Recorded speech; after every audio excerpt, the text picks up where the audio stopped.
Good morning. Good afternoon, everyone, and welcome to part 2 of the nursing facility draft reimbursement methodology presentation. My name is Amanda Lee, and I'm the rate setting coordinator for Main Care. Just making sure the waiting room's empty.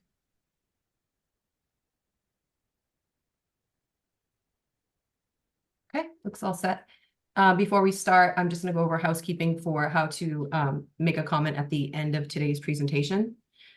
And as you may have noticed, today's presentation is being recorded. At least I hope it is. And the chat function has been disabled. All participants are in listen-only mode. You may send direct chats with questions or comments to myself or Justin Rudder, who is co-hosting with me today. And we will address those at the end of today's presentation when we open it up for public comment. And when that time comes, in order to make a comment, please raise your virtual hand. We will call on individuals in the order that hands are raised.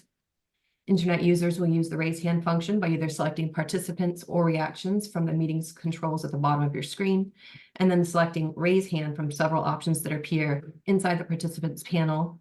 Or you can also raise and lower your hand by pressing Alt-Y on your computer keyboard. Telephone users can raise their hands by pressing *9 on the keypad of their phone. Please leave your hand raised until you are called on to make a comment. And when the comment period begins, we will call the name or telephone number of a participant, request that you unmute your line, which will appear for internet users as the visual prompt on your screen. And for telephone users, a recorded voice on your telephone will prompt you to unmute your line by pressing *6 on your keypad. Once unmuted, please begin your comment by stating your first and last name, title, and organization you represent. Please keep comments under 3 minutes to give others the opportunity to speak. And then at the conclusion of your comment, please lower your hand. When the form is complete, we will be posting all presented materials and the recording to our Rate Reform website. And then on Monday, we will send a notice with links to these materials and a reminder to submit comments by the deadline. So please watch for that notice. And I think we're all set. Paul? Thank you, Amanda. Good afternoon, everybody, and thanks for coming on a Friday afternoon. We had a good crowd yesterday and a good discussion, and looking forward to the same thing today.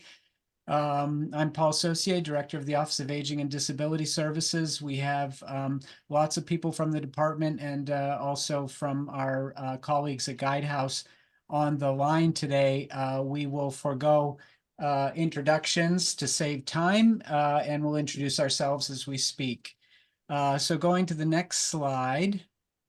The purpose of today's meeting is to cover the rest of the content that we did not cover yesterday.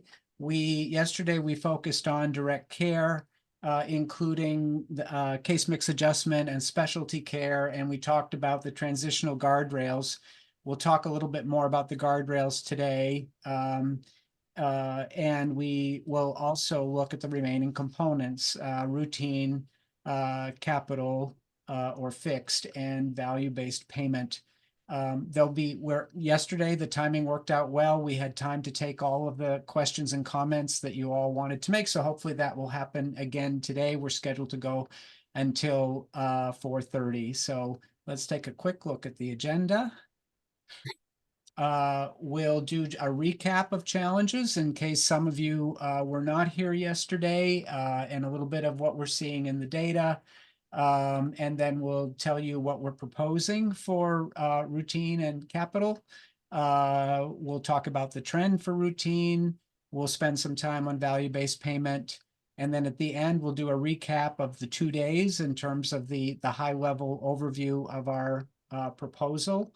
And again, there will be time for questions and comments. If you were not here yesterday, as Amanda said, on Monday, we'll be sending out a notice where how you can access the materials from both days. And so with that, I will turn it over to Director Michelle Probert. Thank you, Paul, and good afternoon. Thanks especially for joining late on a Friday. We appreciate it. My name is Michelle Probert. I'm the Director for the Office of Main Care Services. I'm not going to go over these slides in detail because I went over the same ones yesterday, but very briefly, in case there's anyone new joining us today, reminder that we now are happy to have a section of Maine law that codifies the process and principles for Maine care rate reform. That's 22 MRS 3173J. And really the purpose of this law, in addition to setting forth a process, is to help make sure that Maine care rates are fair and adequate and reasonable, as well as sustainable. And we can go to the next slide. So once again, I will acknowledge that I believe we are all on the same page that there are challenges with the current system, and it is time to change that system. And we'll be talking about that as we go along. So I'll go to the next slide on this one as well. I'll just, the one piece that I haven't stated already is that other objectives of rate reform, other than the high level overview I just gave, is we also, looking at the current cost settlement system for nursing facilities, are really interested in decreasing administrative burden for providers as well as for the department, as well as increasing predictability of what those costs are. If we are relying more, as we propose, on prospective rates instead of retrospective cost settlement, then you know what you're going to get ahead of time. It's easier to budget both for providers and for the state. And I will also note that when you know what those rates are, if you are able to achieve efficiencies within those rates, you still keep the rate and you can invest those dollars in other costs and improvements as you see fit. I will turn this over to Guidehouse. Thanks. Josh. Yeah, thanks, Michelle. My name is Josh Mem. I'm with Guidehouse. I was or am the lead analyst and rate setter on this project. So I'll be talking, to the data and to the methods. And one of the first steps always when we come in and do some analysis is we're looking for correlation, right? We want to see how things change with, kind of as we should expect, or as they don't change, I should say. So this first chart really demonstrates the lack of correlation where we would expect more correlation.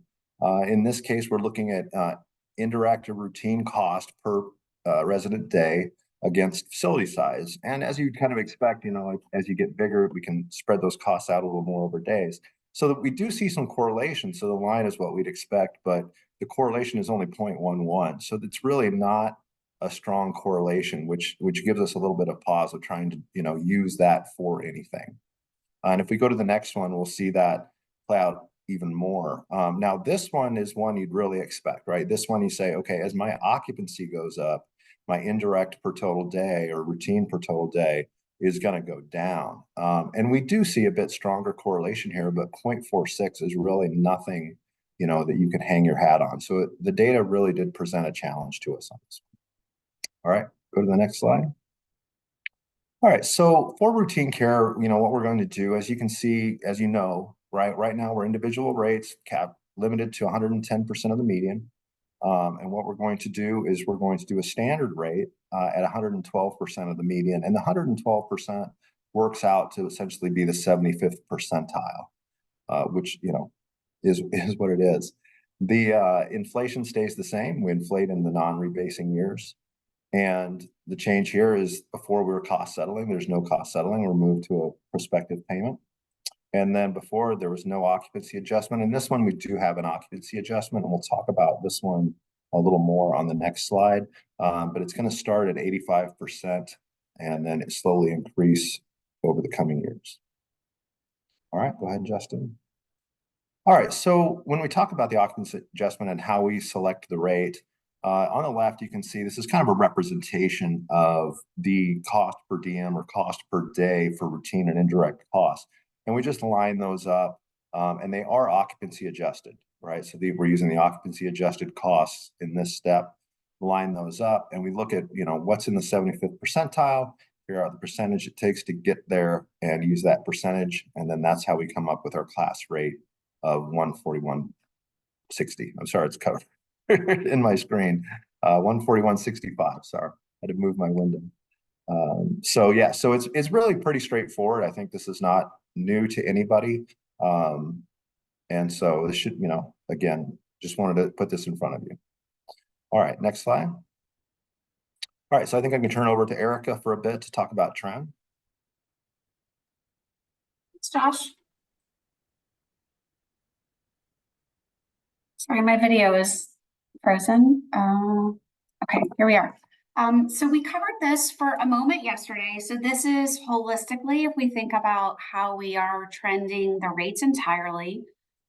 Yesterday, we focused in on that top blue box, the direct trend, and referenced the CPIW Northeast that we are using as our index to use for historic trend as well as projections. And then we talked a little bit about electricity, heating, and routine. And so wanted to reiterate that we heard the nursing facilities concerns related to electricity and heating. And in particular, the last few years, there's been a lot of cost pressure that all of the different facilities have been experiencing. And so we wanted to actually cut that out separately and trend that piece separately. And then the remaining routine expenditures, we trended using the nursing care facilities producer price index. In particular, we actually use the Medicaid index, which in the last couple of years, the trend has been a touch higher in the Medicaid index as compared to the broader nursing care facilities across all payers. And then for fixed expense, given that those amounts within the rates will be cost settled, no trend is applied since what the facilities actually experience will end up being in the rate. So no need to trend because we'll be using actuals for cost settlement. Again, we are for 2022 through 2023, we are using actual trend experience from the indices. And then we are projecting trends from 2023 to 2025. And if we can go to the next slide. So here we wanted to show what historic energy cost experience has looked like. We have three different lines that you'll see. The dark blue line is the national energy services. So this is we use energy trend to represent heating and electricity. Then we have the Northeast energy, and that's in that brighter yellow. And you'll see that the national and the Northeast track pretty closely. Although you will see in 2022, for instance, that the national energy trend was 16.1% and a bit higher in the Northeast at 20.1%. Given that you all are located in Maine, there is not actually a specific index for Maine energy services. So the Northeast would be the most representative for the location of all of the facilities. You will notice we very much saw within the indices themselves the pressure in 2021 and 2022. So 2021, the trend was in the 6 to 7% range. According to the indices, 2022, much higher at between 16 and 20%. But you will see some moderation that occurred in 2023. We also wanted to compare, you'll see a green line. Over the last few years, we took a look at what this energy cost has looked like for nursing facilities per resident day. And you'll notice, while there isn't a one-for-one tracking between the yellow line and the green line, there is kind of the movement is very similar. So not one and the same, but we do believe that this data supports that the Northeast Energy Service is a good representation of the nursing facilities experience. So next, if we move to the following slide, this is bringing in all of the trends together. So I think you all saw a different version of this particular table yesterday. This is just built out a little bit further. So I wanted to spend a moment walking everyone through what this table is showing. So if we look at the first column, the nursing facility composite trends by cost type, we just mentioned on an earlier slide, the trend was segmented by direct expenses using CPIW Northeast, electricity and heat, and routine. And then we have a total excluding fixed costs. And then we separately have this electricity and heat and routine. So if you'll remember back to yesterday's presentation, the direct care expenses are built on their own 2 feet. And then separately, the electricity, heat, and routine, those are based on actual cost report data and trended. And so that composite trend rate would be the electricity, heat, and routine altogether that would be used there.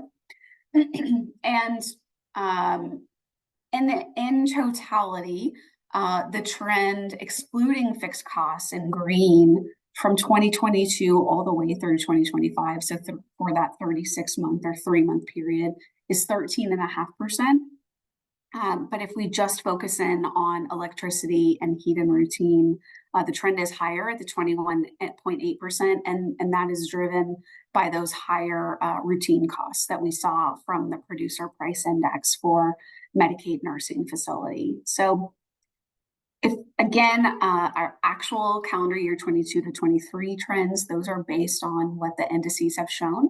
And then we're projecting for the next 2 years forward. And on an annualized basis, if we look at the far blue box, the annual direct trend that we assumed was 3.2%. So this is a little bit higher than CPIW has been for the last 6 months, but we want to be cognizant of the fact that our more recent experience for CPIW has been a touch higher than Fed historic targets. Electricity and heat, more recent trend has actually been well below 6%, but we all know that electricity and heat has been pretty volatile. And so we want to have consideration for the fact that that volatility may increase. And so rather than using the more recent trends of about 2 or 3%, we want to do something higher to acknowledge the fact that there is that volatility.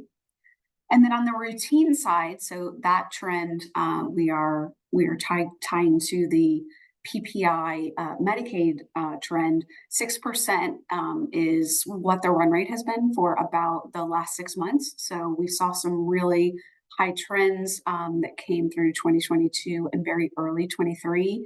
And those trends have really been moderating. And that's in tandem with kind of what has been happening within the broader economy as far as those trend spikes that we saw in 21 and 22, and we're starting to finally see some moderation.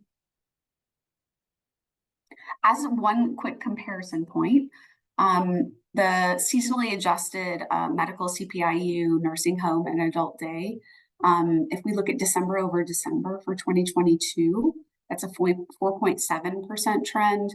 And for 23, that's a 4.9% trend. So our overall trends that we are projecting here equate to about 6% annually. So that is higher than what we have been seeing more recently for that CPIU nursing home and adult day. I'll hand it back to Josh.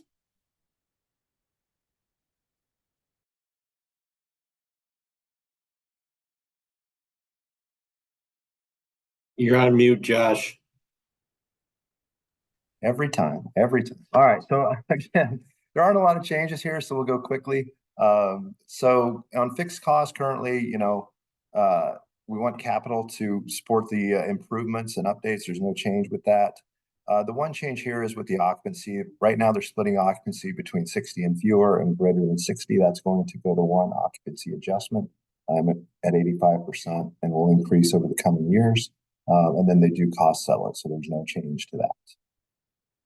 All right, go to the next slide. Okay, so and then this is essentially how it works today, right? You get an interim occupancy adjusted rate, you get the year-end settlement, and that'll be your final rate. So there's no change to that, again, other than the occupancy adjustment if you're affected by that. Okay, and then for the guardrails, we did talk about this yesterday, and it's important to note that it is for direct care and routine both. So as we move to the routine rate, we don't want it to be a huge shift for any of the providers. So what we've done is set the guardrails to 10%. And again, I did go through this, I won't dwell on it, but kind of as you can see over on the right is what we're going to do is the first year we're looking at cost and your current rate, and then only move 10% from that towards the new rate. So if you're under, you'll go just a little bit down, or if you're over, you'll go just a little bit up. And so that's 10% year over year. The first year, like I said, is cost or your current rate, and then in subsequent years, it will just be your current rate. So it's just kind of easing you through the transition. Okay, next slide. Okay, and I think I will turn it back to Michelle. Oh, Yes, thanks, Josh. you're welcome. All right, so I'm going to be talking through our value-based payment component. I'll share that our director of delivery system reform for main care, Olivia Alford, was the lead on this piece, and she was hoping to be able to join this afternoon, but was not able to. A few features of the value-based piece of this rate that I want to share, and we'll go into detail in the next couple of slides. First is that there is a quality threshold that facilities will need to meet in order to receive a full amount of both the direct care and the routine rate components that we've reviewed yesterday and today.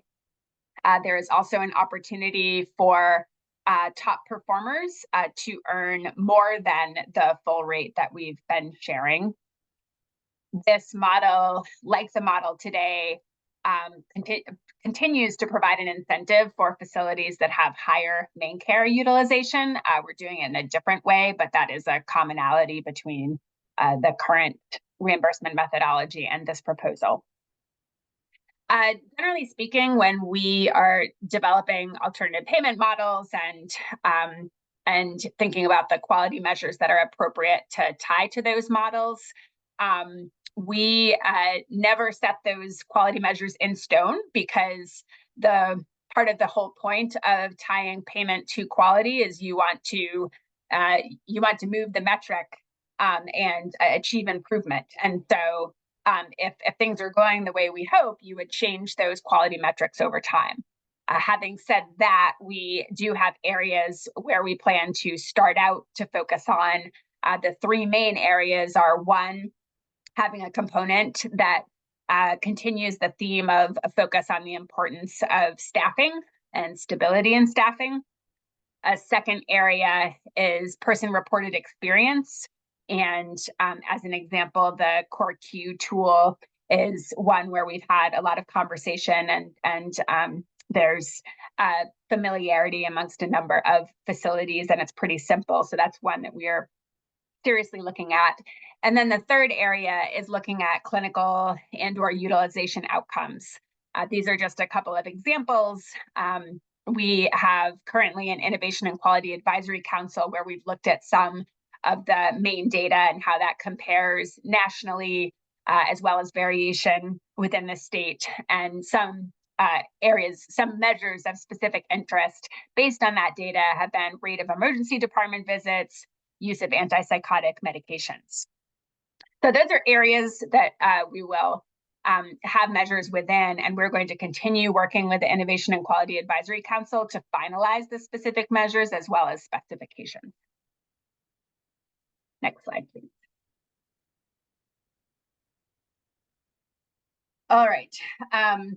So on this slide and the next slide, you'll see a color scheme, and apologies as I turn my head to the side, look at my cheat notes. But so in orange on this slide and the next is where we're focusing on that quality threshold that I mentioned on the last slide. So for these services, as well as other services in main care, we've had the discussion that we think that it is reasonable to expect minimum performance for full rate. And these are examples, but one example is looking at the 25th percentile on the quality measures as kind of the minimum benchmark to get that full rate. Also, as stated on the last slide, in green, we'll have a quality bonus pool. So for providers who are top performers, for example, this could be the 75th percentile, they would receive more than 100% of the rates that we have been discussing yesterday and today. Again, focused on those direct care and routine rate components and not the capital piece. And then again, we do continue to provide an incentive for facilities with high main care utilization. So on the next slide, this one gets a little bit more complicated and will take me some more time to walk through. And I first will share that that quality threshold concept, if you look at the orange row on the bottom, it shows that we are breaking facilities into 3 different groups, and the percentage of the rate that will be paid out based on quality attainment is going to vary depending on those 3 different groups of facilities. The 3 different groups of facilities, the group C is facilities that have low main care utilization. We are still looking at the data to finalize a proposal, but looking at I believe it's the 22 cost data that I was looking at, there's a pretty clear break at around 60% main care utilization, where that's where the utilization really tails off, and and so that might be a threshold for main care utilization. If you're below that threshold, then the withhold amount for you would be 5%. The other alternative the other criteria that would land a facility in this group C is if you're not submitting the data that we are looking at for the quality. So we want to make sure that folks are participating, and if we're and we are absolutely going to be looking at administrative burden, et cetera, around these quality measures, and have had discussions on that front already. But we need reporting in order to be eligible for more quality payments. Okay, so Group C facilities, if you have low main care utilization and/or you're not submitting information, then you're not eligible for that quality pool. And there's a 5% withhold where you would need to meet quality measures to get that 5% back. In the middle group of facilities, this is where, in my example, you'd have above 60% of main care utilization, then you would be eligible for the quality bonus pool, and your withhold amount would be lower. So the incentive for higher main care utilization is a smaller percentage of the rate you'd be held accountable to meet the quality measures to earn that percentage back. So there's less at risk the lower main care utilization, or excuse me, the higher main care utilization that you have. And then the third group is high main care utilization, similar to how we define that today. When you look at the data, above 80% is really where we see kind of the performance across facilities, or there's if you look at just how the numbers trend out, that 80% seems to be a natural breakpoint. And for that group, the amount that would be held back for quality performance is 3%, so it's lower. And that group, of course, is still also eligible for the quality bonus pool.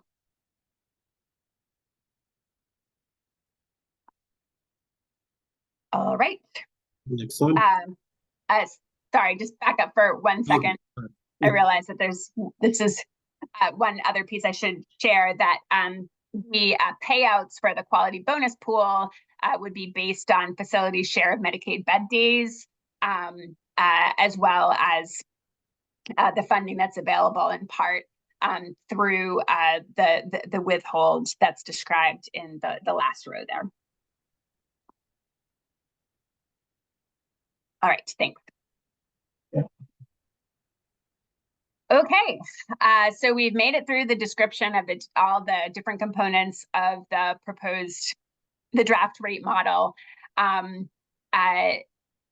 As we've gone through the process of just discussing what we think reasonable inputs and assumptions are into the model, and looking at the data to inform that, the overall impact of that on an annualized basis is 49.1 million. And that is what is reflected between the funds that were appropriated in the biennial budget together with the supplemental funding that we have asked for in this current legislature. And I will note that for anybody who pays attention to the budget and state government, when you implement things on a mid-year, you do need to go back to the legislature to make sure that you have annualized funding going forward. And since we're proposing a January 1 start, that does pertain in this case as well. I will say that we're not worried about asking for annualized amounts. It's a very routine thing that happens as we update reimbursement for services, and have not encountered problems with that in the past. So that would be our plan here as well.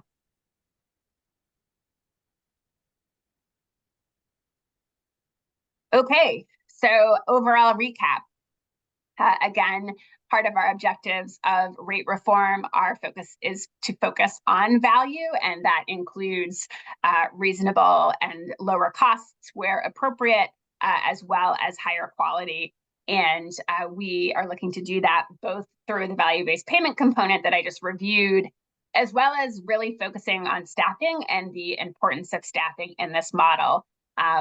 And as we discussed yesterday, we are looking at, out of the metrics we looked at for hours per day per resident, we went with that highest amount of 4.48 hours. And that is well above state and national minimum requirements. Is also considerably more generous than what we saw in the PBJ data. In addition to the hours per day, we're also looking at wages that are based on current averages that are well above the 75th percentile of Bureau of Labor Statistics data. Generally speaking, we tend to go for the median, and so this is much more generous. And as I just noted in the value-based purchasing component, also with that emphasis on staffing, one of the areas of quality that we will be looking at in our quality measures is a measure that has to do with staffing levels or retention of staff.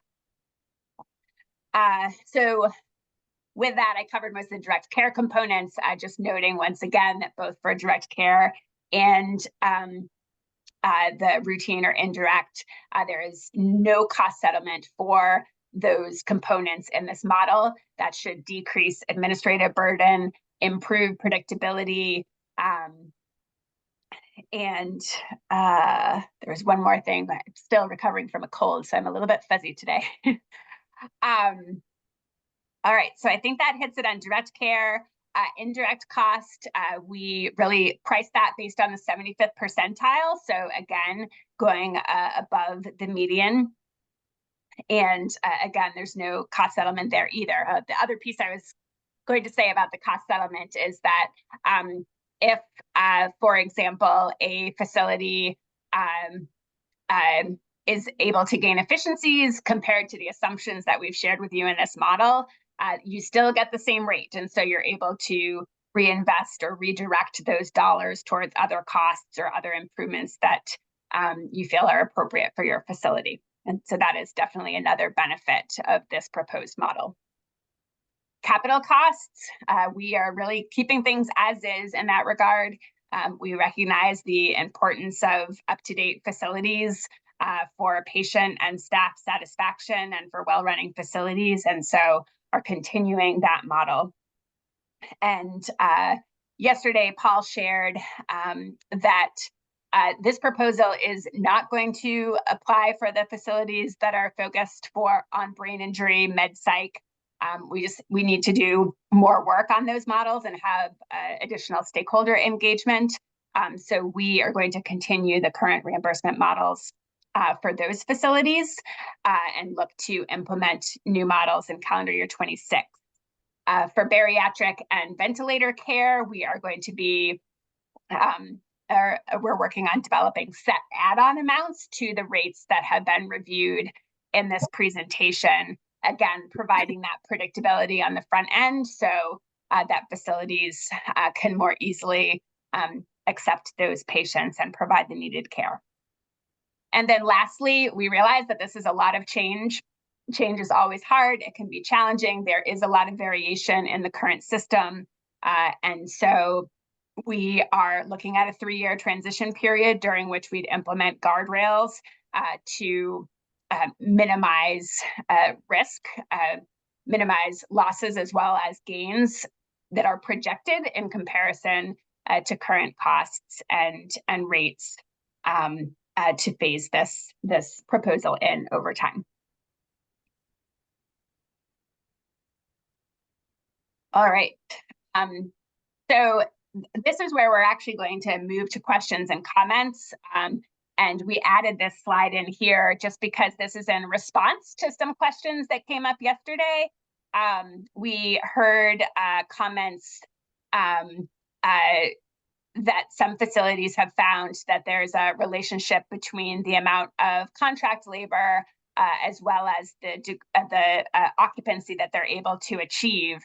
And I don't think that we had looked at that previously. And so we looked at the scatter plot, which basically, and you've seen a few of these yesterday and today, looks at the relationship for all facilities. This isn't to say that there's not a relationship for one facility, but overall, looking at all facilities, it does not show much of a relationship at all.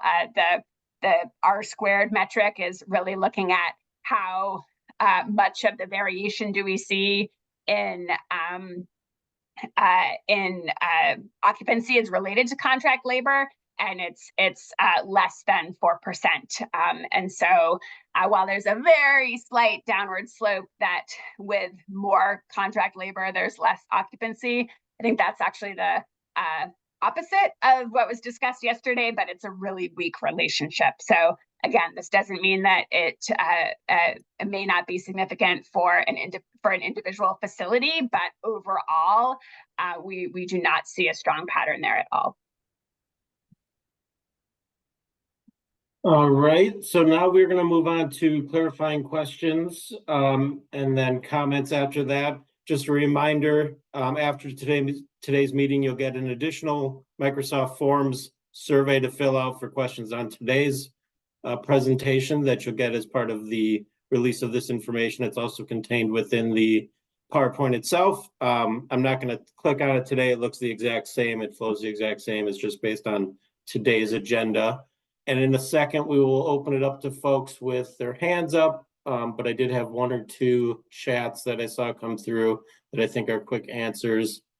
TJ Albert asked, you indicated yesterday that peer groups were being done away with. Why is there peer grouping with respect to occupancy? I'm going to assume that you were referring to Josh's slide where he mentioned previously it was less than 60 days. And then there were different groups based on bed size. He was just referring to how it's been done previously. Going forward, it's only going to be 85% for everybody. So there is no peer group going forward. But if TJ, if I did miss the question that you're looking for there, please let me know. And then I had two other chats.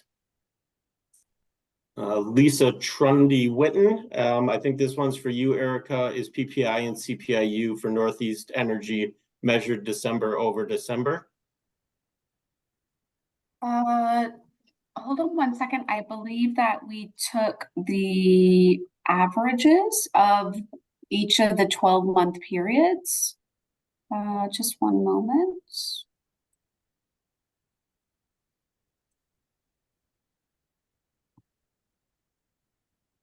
Yeah, that's right. So, so for instance, the 2023, the 22 to 23 number, we took the average of the 2023 index divided by the average of the 2022 index.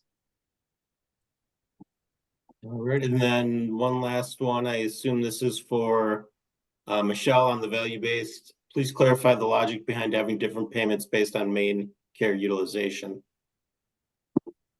The logic is really that we recognize that main care payments tend to be lower than other payers or private pay. And so for facilities that have higher main care utilization, we're withholding less and involving less risk just to provide an incentive for those facilities that have higher main care utilization.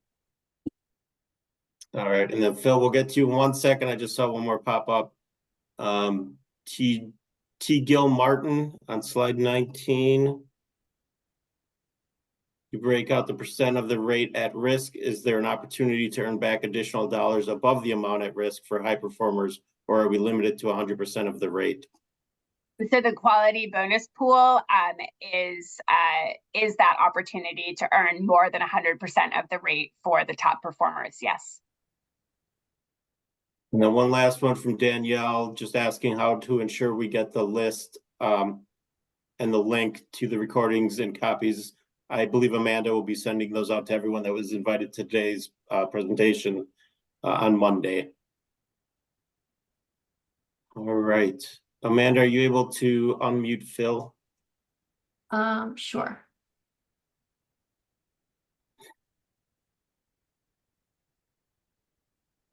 Should be all set. Nope. I think you just Unmuted. unmuted Phil. Did it again. Can you hear me? Yes. My questions have to do with the fixed cost, and I notice you're using the word capital instead of fixed. And I have several questions to start with. You say that the capital cost treatment, everything is the same. We have components such as workers' comp that are within the fixed. Is that going to remain as a fixed cost, or is that being put into routine? And related to that, there was discussion of an occupancy adjustment of 85%, and I believe that I just want you to clarify, is that in order to receive 100% of your fixed cost coverage, fixed cost expenses, that you have to be 85% occupied or higher? And then you mentioned that that 85% would be going up in future years. I'm curious to know, why is it going to go up? I can take the last part of that. This is Paul Saucier.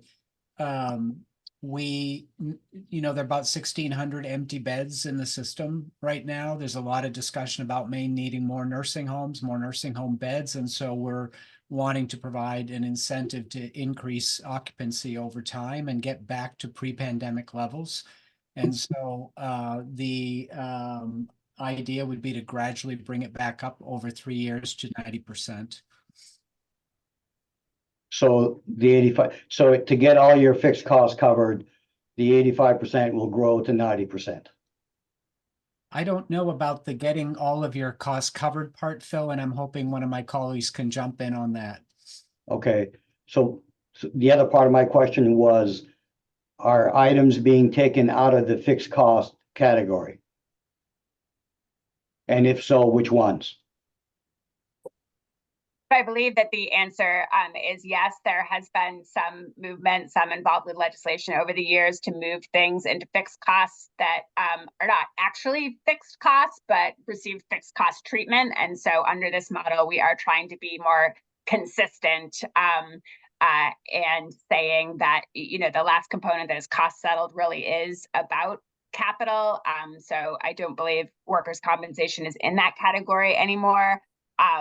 I don't know if Guidehouse or Herb Downs or someone else on the main team is able to answer in real time where we changed some things, or if that's something we need to circle back on.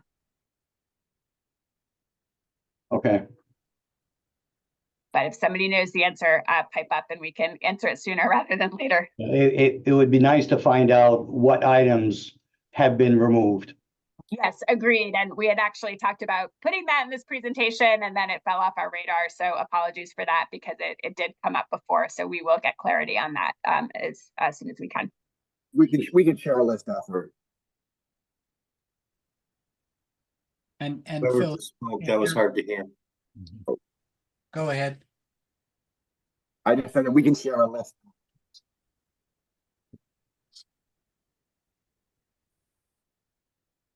Okay. Looks like Kathy Rose has her hand up. Hi, thank you. I have a follow-up question to yesterday's meeting about the fiscal 2022 data that was included in these base calculations. And I think Tammy asked the question, were we able to get an answer to whether or not we included the expenses that had been offset by lump sum payments on the cost report? And we did, and I can speak to that a little bit. We did add those expenses back in.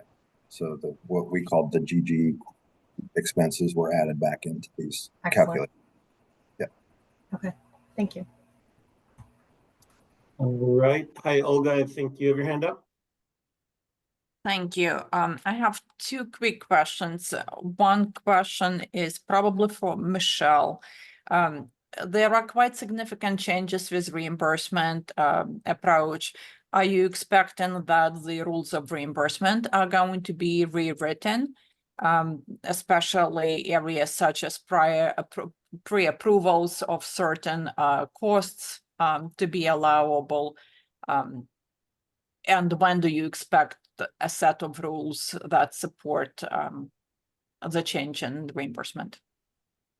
Sure. So I absolutely would expect that there would need to be probably significant updates. I am not the expert on those rules of reimbursement, but we would be working on our rulemaking for the January 1, 2025 effective date. Okay. And my second question, could you please go back, Michelle, to slide 19, previous one? So you talked about reduction of rate for facilities not meeting minimum quality threshold, correct? Is there a similar schedule for facilities that are high performers? What is the increase in rate going to look like? Is it also going to be driven by main care utilization percentage, or do you expect some different reward system? Yeah, Thank you. so we are going to have quality measures in the area of the staffing and the resident experience of care and the clinical utilization measures. And so for those measures, there will be minimum performance, for example, like 25th percentile that you need to hit in order to earn back the withhold percentages that are at the bottom of this table. And then for the top performers, and as an example, if you were in the above the 75th percentile, then under the current allocated budget that we have, we would take any of the withheld amount that facilities did not earn back, and that would fund the quality bonus pool. And so there are not set percentages for the bonus pool, but that's how it's structured under this proposal. Thank you. All right. Hi, Angela Westoff. Hey, Justin, good to see you again. I have a few questions, so I don't want to monopolize the time. I'll try to keep them to 3 minutes. So there's been mention of payments tied to retention of staff. Could someone comment on how that will be measured, or what data you're going to look at and over what period of time? Sure, Angela. So that's good examples of some of the detail we want to work through with the Innovation and Quality Council. So I know that there's been discussion, for example, that the PBJ can be a good source of data for that retention. And so we want to have conversations with the council and getting feedback from others to figure out, is that the appropriate source? Is there a different source? Should we, anyway, are there other measures that folks are interested in? So we want to work collaboratively to determine those details. I appreciate that. I'm sure we'll have comments to share. Can you, I know Phil Sear asked a question about the 85% occupancy threshold, and I understand that your goal is to increase slowly over time to get to approximately 90%, which is where we were pre-pandemic. Obviously we're not there now, and for some facilities that's going to be an issue. Can you comment on how 85 was selected? That's pretty close to where you are now. And I know that's not what the, the monthly reports show, but when you look, if you look at those reports closely, Angela, Tall Pines continues to be on that report, right? Because the CMS certification hasn't ended yet. So that shows as a 0 occupancy, and then it skews the numbers. So if you look at just the nursing homes that are still operating as nursing homes, it's approaching 85%. And so that we're starting where we are now. Okay, I appreciate that. Can Can you comment if there are other main care providers rate reform efforts that their methodology is tied to staffing as a factor of payment? Absolutely. It is extremely common, and probably how this usually works is that we build rate models where staffing is the driving force, and so by nature of how the rates are determined, staffing does drive that. Is that the question you were asking, Angela, or? Yeah, no, I mean, I'm just kind of curious, this feels almost punitive, right? So we have facilities that are struggling with staffing, and I think we spend a lot of time talking about it. So I'm curious from the department's perspective, how you view this as incentivizing facilities through this payment structure to somehow find workers or produce full-time staff. I mean, obviously that's the goal. That's what we all want. I'm concerned about the ultimate impact to rates. And so if you could comment more on that. And then my follow-up question is, it's hard to kind of sort through all of the value-based payment implications, but do you anticipate providers' rates will be cut? Okay, so the first question where you're asking about staffing, are you talking about particular aspects of the proposal, Angela, or all of it as a whole, just to make sure that I'm targeting my response? Yeah, I mean, I think it's a lot for us to digest, and knowing that we all share the common goal of trying to find more staff. But I guess I'm trying to figure out, how is this an incentive, and where's the carrot, not a stick? Again, we really tried to make sure that we were using assumptions for staffing hours that were more than adequate, and using wages that compared to our general benchmarks, at least, are on approaching the more generous side. So in the assumptions and the model, we tried to be strong on making sure that there was adequate staffing, and including using a case mix adjustment where we're not just using like the national mean and using that to adjust, but saying, okay, our average in Maine is higher, so we're going to adjust up from that when there's a higher than average acuity in the state. So that's another aspect. So we've definitely had staffing at front of mind to try to, again, really make sure that the rates were reasonable and adequate. I know there was a lot of discussion yesterday about the contract staffing and how much that is in versus out of facility controls. We would really, love to do what is appropriate as a state to help encourage conversations about what is effective as strategies and what's not. And we don't have the best answers to that. Facilities do. We recognize that, but think that they're important conversations to have, because I think that we do all recognize that contract staffing is not just tough on costs. It can be tough on morale and the culture of the facility, as well as when you have that higher turnover, the quality of care, right?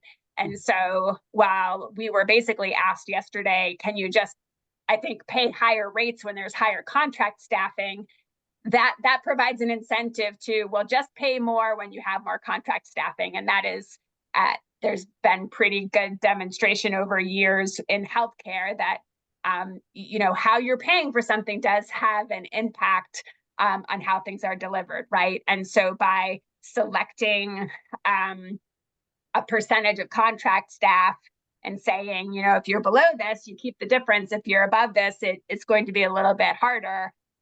That's why we did that. We definitely heard the feedback yesterday and are taking it into consideration that 10% may be aggressive. So there is wide variation, and there's lots of facilities under that 10%, but we heard you on that front. Yeah, thank you. And just that final question. I mean, maybe you don't know this yet, but do you anticipate that some providers' rates will go down? So if there are facilities that are, it's possible, right? I mean, we said there's a minimum quality threshold. And so if you're not meeting minimum quality threshold, then you may not get the full or sorry, Angela, was that a question about the value-based payment, or was that a question of rates today compared to rates under this model as a whole? Yeah, you make a good distinction, Michelle, and I actually hadn't thought that far. So it's kind of a two-part, and I don't want to monopolize the conversation, but you know, I think what the folks on the phone are, you know, most wondering about is, you know, the guardrails of plus minus 10% means that, you know, somebody's success probably comes at someone else's loss, right? I mean, if it's kind of a net neutral system, and I think it's really hard to look at the grid here on slide 19 and know what I mean, everybody knows their current rate. Under the new regime, what will it look like? And some will go up and some will go down, I'm assuming.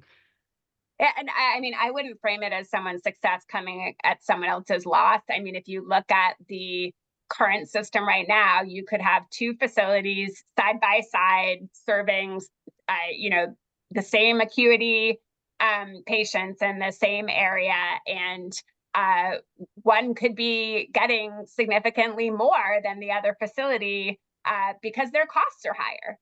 And it could be that the quality is actually higher at the lower cost facility, right? And so is that fair right now? I mean, those are kind of the questions, right? Right now, we, as a general rule, will pay you more if your costs are higher. And sometimes that makes sense, but I don't think it makes sense in all cases. And we've talked a lot yesterday and today about variation that we're having a hard time explaining. And so, you know, I think of it more as moving towards a more fair and equitable approach rather than how you framed it. Thank you for answering my questions. I appreciate it. All right, Lisa Trundy-Witten.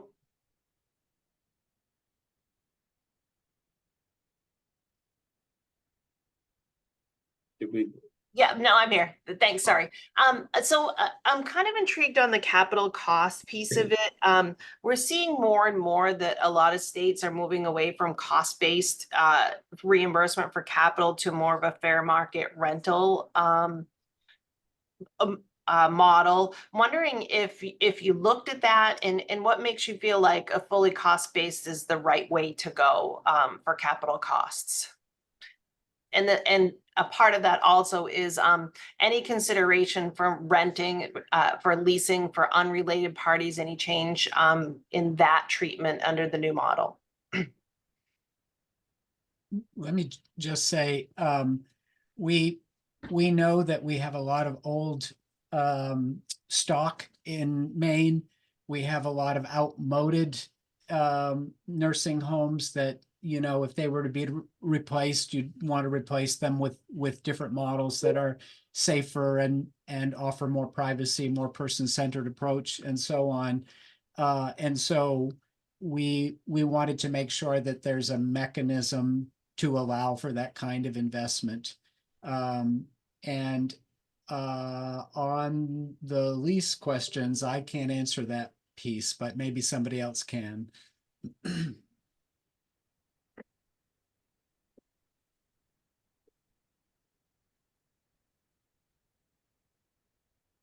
It sounds like we're not able to answer that the other part of your question, but if you submit it, we'll answer it.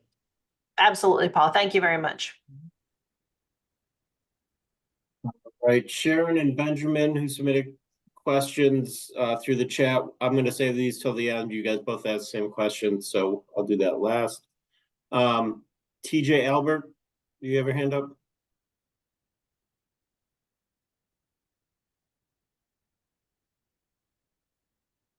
TJ?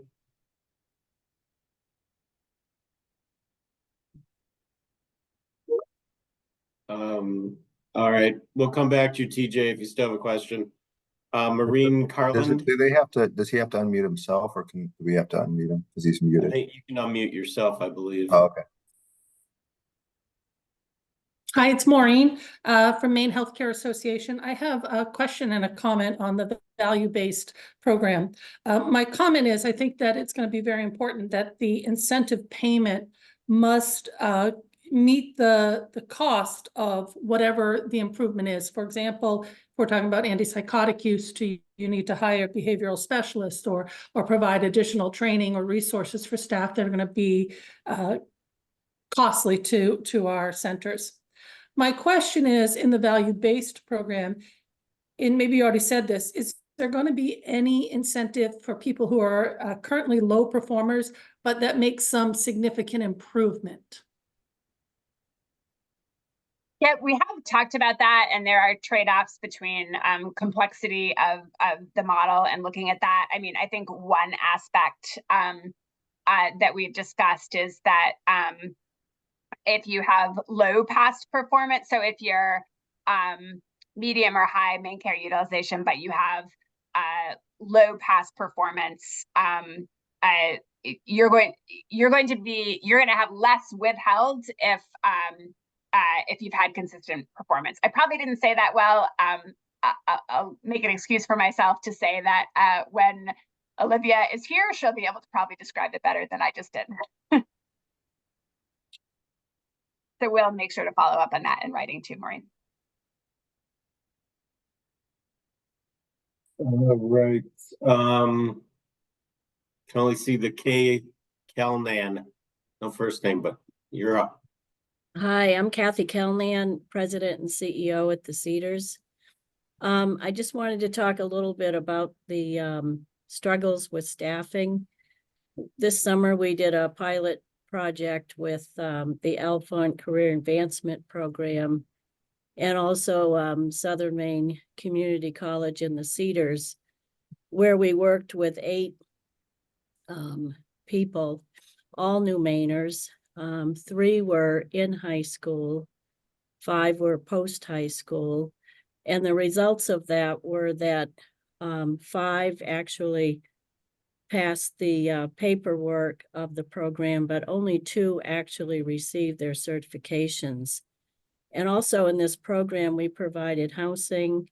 We also provided transportation, and we actually provided money for clothes, food, everything that these people would have needed, all from other countries, all with varying degrees of language barrier. And I think everybody knows that the only way you can bring on new staff is to actually train them yourself. We were fortunate to become certified this year to do our own in-house staffing program, even though we'd been providing the nurse for our academic partner in the past because they also did not have licensed staff. And we are continuing to work with those other 6 students where only 2 did pass. And I know Dan Bellier from the Alphont Career Advancement is planning to do much larger volume of new Mainers that we'll be working with in the future. But, it's going to take a long time to bring on the employees that, are going to be working with us in the future. This isn't, something that happens overnight. And also the only way you can achieve 85% occupancy is to have staff, because you can't admit people if you don't have the help to take care of those people. So, as people have said, outside of agency, you really have to produce your own staff today. So I think you need to be really sensitive to the money, the time, and the length of time that it's going to take to really bring people on as a functional employee. The second question I had, I did want to ask under the quality bonus pool, if there was any consideration of eliminating that for high Medicare providers. They're both obviously government reimbursed programs. Both don't cover the cost of care, and it would be nice to have an exception if you are a high Medicare provider on that.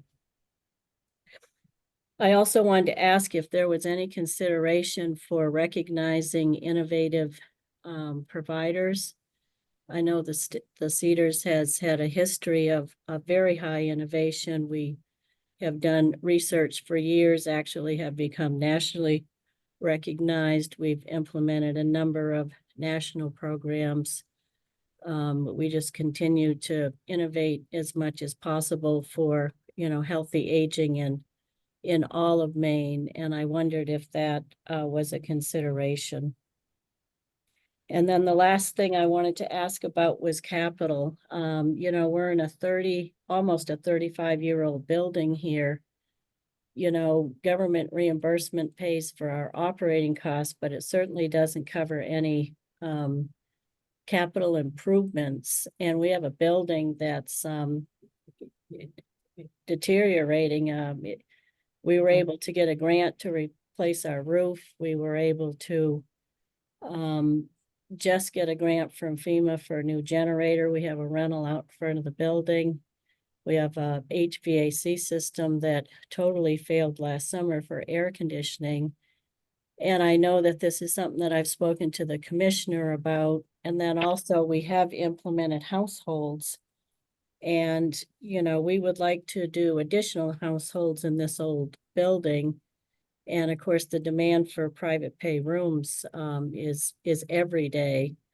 So I just wondered if there was any addition. I think Jeannie was talking about capital improvements at least 2 years ago when the governor signed the cabinet on aging here.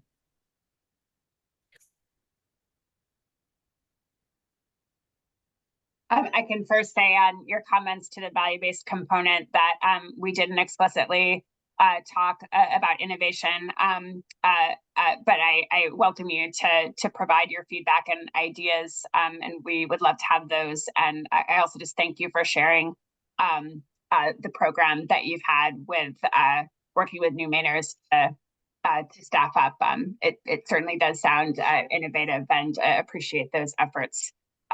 I'll look to Paul for other responses. Yeah, and I wanted to thank you also for the hard work you're doing on the staffing, because we understand that that's what it takes. And I think somebody mentioned recently that Cedars has been able to bring your contract labor down. Is that true? Are you seeing a trend in that direction there?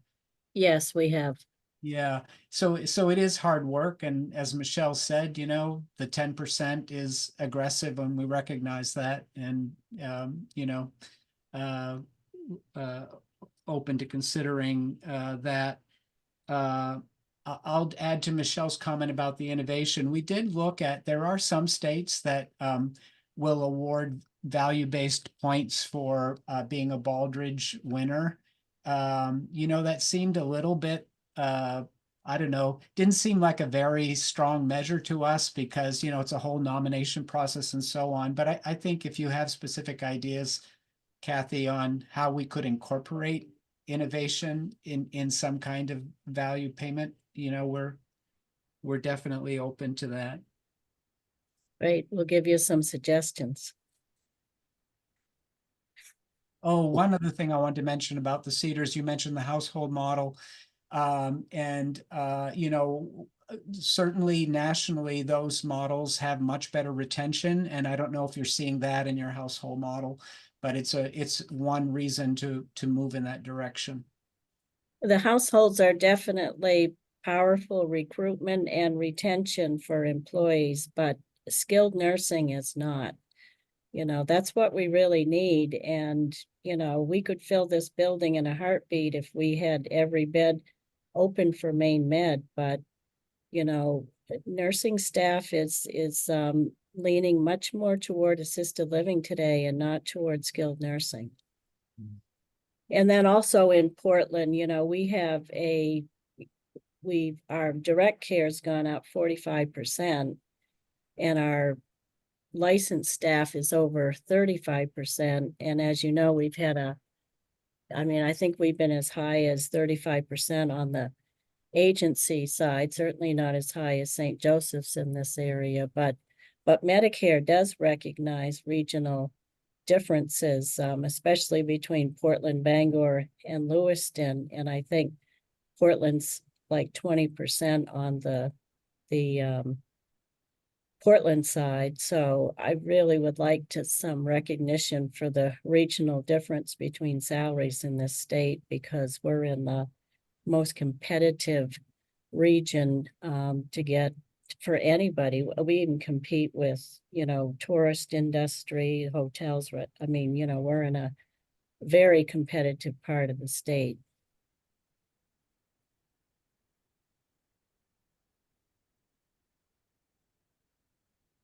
All right, is that the rest of your questions? Yeah, thank you, everybody. Okay. Thank you. Rick Fink?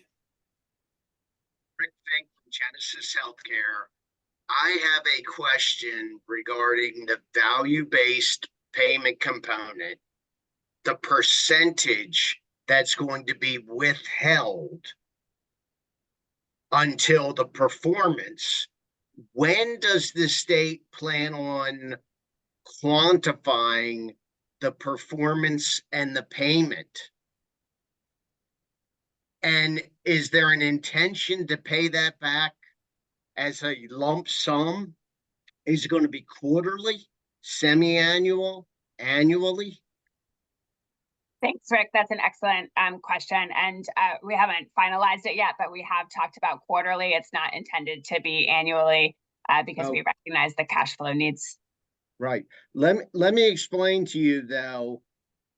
This works against our staffing measures because you're withholding money from us that most of us, we want to pay the staff. We want to give it to staff. A nursing home does not exist on revenue. It exists on cash. And what we receive, because we have to make the payroll every other week for this process. When you do these sort of quick lump sum payments, we would like to give it to staff, but there's always something that comes up that requires the money, a broken down walk-in, an HVAC, just higher bills that have to be paid. So I think there should be some reconsideration initially in the interim period as we go into the quick to give the benefit to the providers to try to use those payments to encourage staff, to retain staff, to diminish agency. And then we go into, because again, everything you're doing has to be measured. What's the baseline of the measurement? And we're already almost in mid-March with this thing beginning January 1st. So time is running out for the base period. A withholding just means less cash we can use to retain our staff. And I don't think a lump sum payment works out well with making it back to staffing. Thank you. Thanks for those comments, Rick.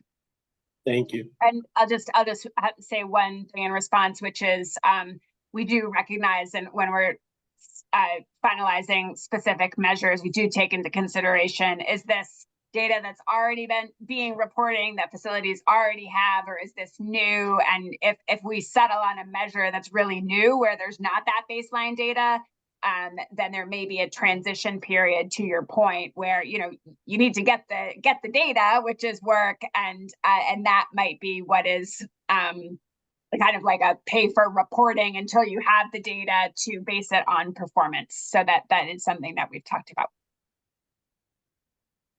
All right, Phil. Yeah, Phil's here, Caribou Nursing Home. I just wanted to chime in with Kathy from the Cedars comment about 85% occupancy in order to receive all of your fixed and capital costs. If the plan is to make that 85%, 90% within 3 years, you're going to cause facilities to close beds, because if the math is such that they're not going to achieve the 87, 88, 90% and risk losing several $100,000, then they're going to close beds to avoid that computation. So, and the thing that is keeping facilities from being 90% or higher is the lack of staff. and you do not grow those overnight. That takes years. So I highly encourage that you consider extending that 85% for as long as you possibly can, or you're going to see a lot of beds close. That's just my comment. Thank you. Thanks, Phil. Thank you, Phil. Wanda. Hi, good afternoon. Wanda Pelkey from First Atlantic Healthcare. And, yesterday I asked questions around how does this preserve access? And I still have that question in my mind, whether the system, the way it's designed, is going to do that. So I would like to hear more about how DHHS is evaluating whether this plan meets that test. And I'll tell you what I'm thinking, just so that, maybe when you answer the question, you can put it in context a bit in the way that I'm looking at the data. We know that in 2022, there was a $96 million industry-wide shortfall. So the difference between rates paid, regular Medicaid rates paid, and cost. I'm hearing that there's $49 million of new money now going into this program that will pay for this rate reform program.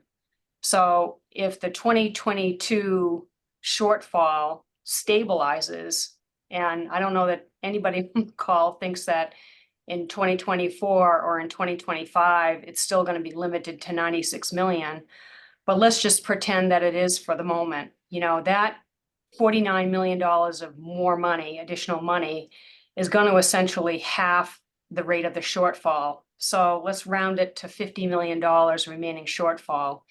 There are about 82 facilities left in Maine, and that's a shortfall of around $600,000 for every facility. And what I'm hearing in this presentation is there's going to be some winners and there's going to be some losers. And aren't you lucky if you're one of the facilities that has a lower cost profile, because you'll be able to keep the savings. And I can only then think that also means that the average shortfall after the 49 million of $600,000 per facility has got to be a bigger number than that for those unfortunate providers that have a higher cost per day to start with. So if I take the 50 million number and I divide it by the approximate $400 million that the industry is costing right now to the state of Maine, that's about a 15 to a 20% reduction in industry-wide costs that will have to take place, will have to eke out of the system just to break even on this program. And then it probably means that the higher cost providers will have to shrink their costs by even more than that. And that to me seems like it's an overly optimistic expectation for many of our providers, which then causes me to worry that this system is not as is not going to be as successful with preserving access as we would like it to be. Thanks for your comments, Wanda. I do want to respond to a couple of the ways that you framed the issue. When we talk about the difference between main care reimbursement and costs, if folks were on yesterday and saw the chart that we showed, that difference is concentrated in, I haven't looked at the actual percentile, but the top quarter, the top third of facilities. When you talk about a number like 600,000 shortfall for facility, that makes it sound like it's shared across all, and that's not accurate. And I understand that costs are not 100% in control of facilities, but for some of those lower cost, especially high quality facilities that we see in the data and in practice, they might take issue with the characterization that their low cost status is fully due to luck. So we do think that incentives for efficiency do work. And when you have fewer incentives for efficiency, you end up with more variation and a higher cost system. And that doesn't explain everything, but that is an important part of the picture that we're looking at here. So I still feel like you haven't answered the question about whether this is going to preserve access. And in my mind, that also means prevents closures from happening. Sure. And, you know, it's, I think you bring up a good point that it would be good to have an evaluation plan. It's always really difficult, especially in things as complex as healthcare, to say this change is going to do this. We are intending to build a system that is going to be less complex, less burdensome, that rewards providers with higher quality and who are able to achieve those efficiencies. And so it's absolutely our intent to help stabilize the system. And we are having this engagement with you all and taking comments so that we can improve the likelihood that that's where we're going to end up. So we appreciate the comments and the feedback, and we'll be working together on that. So we have about 5 minutes left, and I have 2 more hands up I want to get to. So everyone else, please be sure to fill out your clarifying questions and comments through the survey. But wanted to give a chance to Glenn for your question. Thank you very much. Glenn Sear from North Country Associates, and I appreciate the time that everyone's had on the call and the feedback and that. The first thing is to follow up on the workers' comp situation and where we talked about fixed costs earlier and having a definition of what fixed costs are going to be on a going forward basis. That's already been asked. But I would like to add to that routine costs or indirect costs. As many of you know, we have costs that are automatically adjusted off our cost reports, such as bad debt, medical director limits, administrative allowance costs, things that then drive down to what our costs are that we submit within our cost report. And I'd like to have clarification under this new program if those are going to be eliminated, because those are operating costs that we continue to pay. And if we're going to be capped within a routine or indirect component, that we feel those should be a legitimate cost allowed up to whatever the guidelines are within the system. So I wanted to try to get a clarification of that, if that can be responded to. And secondarily, as a comment, is the issue of the fixed cost and 85%. You've heard it on this call, and I'm going to repeat it, is as providers, we want to fill our facilities to 100% or as high occupancy as we can. And obviously staffing is the #1 reason why that's not happening.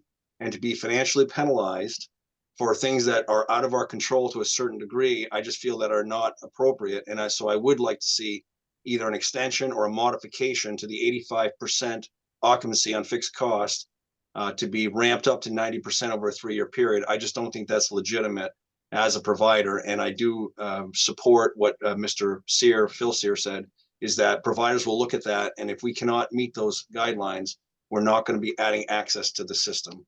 Thank you. Thanks, Glenn. And on the question of what would be included in routine, you know, if somebody out there can make sure you submit that as one of your questions, we will clarify that. Thank you very much. Last, Timothy Gelber. Yeah, thanks. Thanks for taking our comments. I hope you can hear me okay. I had to get on my phone. My computer wouldn't let me unmute. And you've heard a lot about the 85%, and I'm gonna talk about it too. The 85%, it's meant to be an occupancy, you know, to have providers fill their facilities, but workers' comp is already going to be down if we don't have the staff and we haven't filled the facility. So I think that the fixed cost, I don't agree with the 85% adjustment, but to the extent that it's made, I think that there are fixed costs that should not be included in that calculation, like the tax. You know, we are a high Medicare provider, and you know, we're given 70% of the tax. We're getting back like 30%. And now if we are hit with an occupancy adjustment, that's going to go down as well. And it has nothing to do with the cost of our buildings or the equipment that we're using to provide our care services. And then on the back of what Kathy said about the geographic wage adjustments, You know, Medicare does this. They're recognizing nearly a 19% difference for the city of Portland versus the rural Maine, or it's actually Cumberland County, York County, Saginaw. And I mean, Maine, it doesn't make any sense to me. Portland has a higher minimum wage. Portland has a hazard pay regulation that we had to deal with this winter. Again, Medicare recognizes the difference. And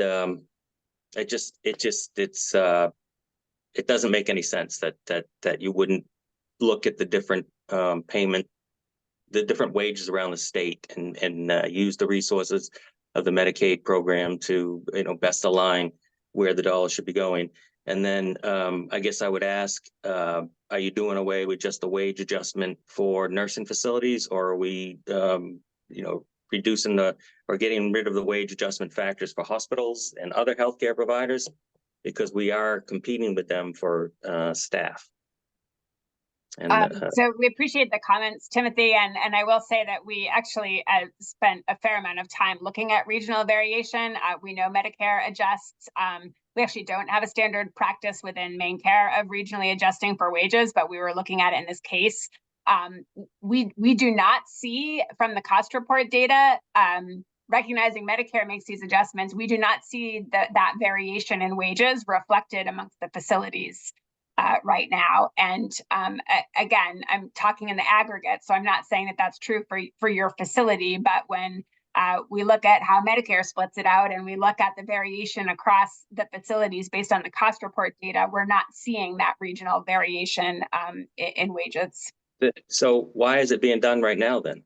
The rate letters, you take our salary costs, you adjust it for the regional differences with the wage index. You compare that wage adjusted factor to the statewide medians.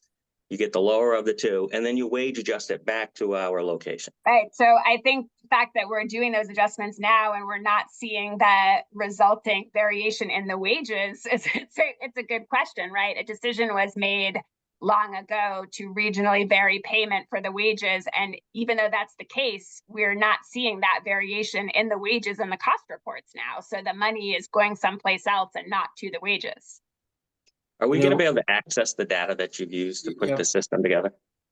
So it's cost report data.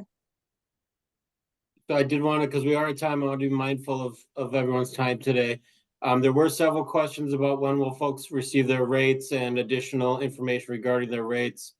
Michelle and Paul, I assume will be providing additional details on that in the future regarding timing of when they'll be released. So I'll say that the rates are standard and they're shared in this deck. We are having conversations about, because we're changing the way we're doing the case mix index of how we can share that information to be helpful to facilities. And then again, a reminder, submit comments by March 25th. And then the team at Maine will determine if additional meetings are needed. I wanted to thank everyone for your feedback and your response and your participation in the last 2 days. And we look forward to comments and additional considerations from the team. Thank you everyone for your attendance today. And Rick, I believe Amanda said that the decks are going on Monday. Yeah, yesterday's decks have already been posted, and then the rest will probably be up by Monday morning. And then the notice to follow. Yes. Thank you, everyone. Thank you. Thank you.